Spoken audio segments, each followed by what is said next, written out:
on a un certain nombre de situations à décrire. Je prendrai l'exemple du passage,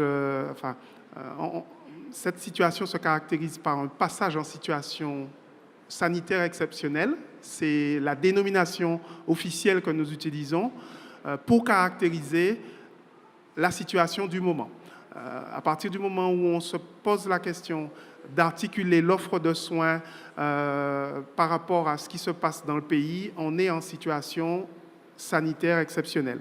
On a plusieurs situations, plusieurs exemples à afficher. Je prendrai l'exemple de l'incendie du CHU avec un retour d'expérience qui est toujours en cours puisque l'événement n'est pas terminé. Vous avez déjà longuement évoqué depuis ce matin le cyclone Irma. Et le retour d'expérience nous a permis aussi de tirer un certain nombre d'enseignements, un certain nombre de constats de cette articulation entre la prise en charge médicale initiale et la continuité des soins. Je continuerai mon propos en vous disant qu'à partir du moment où cette situation s'établit, cette situation sanitaire exceptionnelle s'établit, pour organiser l'intervention des secours, l'intervention des soignants, je suis obligé de vous dire qu'il y a un préalable indispensable qui est la sécurisation des interventions.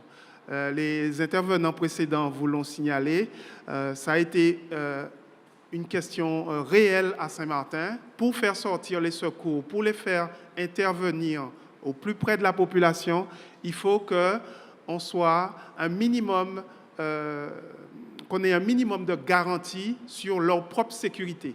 Il ne s'agit pas d'exposer ces secouristes eux-mêmes à des risques inacceptables. Alors, pour organiser finalement les interventions des acteurs de santé habituels, il y a un certain nombre de préalables qui sont importants. C'est d'avoir effectué des recensements en amont du phénomène. Et c'est l'une de nos difficultés. Tous les acteurs de santé, finalement, avant le phénomène, agissent, interviennent, sans spécialement recenser en continu les personnes qu'elles prennent en charge.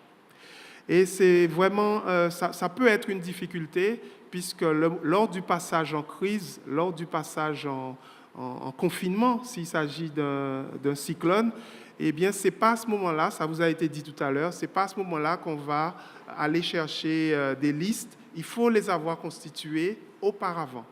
Alors, ça concerne bien évidemment les établissements de santé qui prennent en charge ces personnes, mais ça concerne aussi les libéraux qui agissent, ça concerne aussi les centres communaux d'action sociale, qui, surtout par rapport aux personnes vulnérables ou fragiles.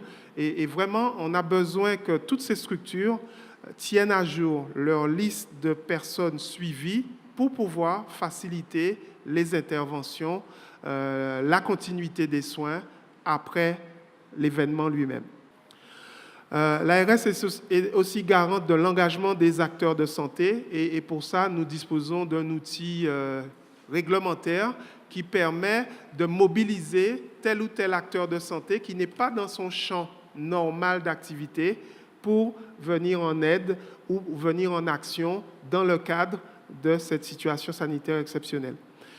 L'ARS est aussi là pour structurer les discussions et suggérer les adaptations nécessaires auprès de la CGSS en matière de prise en charge, parce que une chose est de secourir, surtout quand on parle d'actions qui se pérennisent dans le temps. Une chose est de secourir, mais une autre chose est aussi de sécuriser finalement l'intervention des professionnels de santé et de leur assurer un minimum de compensation. L'ARS est aussi garante des demandes de renfort sanitaire, que ce soit au niveau zonal qu'au niveau national, mais aussi des remontées d'informations sanitaires en cellule de crise préfectorale, mais ça vous a déjà été développé. J'attire juste votre attention sur le fait qu'en matière de gestion de crise, il faut bien accepter, en tout cas reconnaître le fait qu'il y a un pilotage qui est unifié, qui est unique, et pilotage préfectoral vers lequel toutes les informations utiles à la gestion doivent remonter.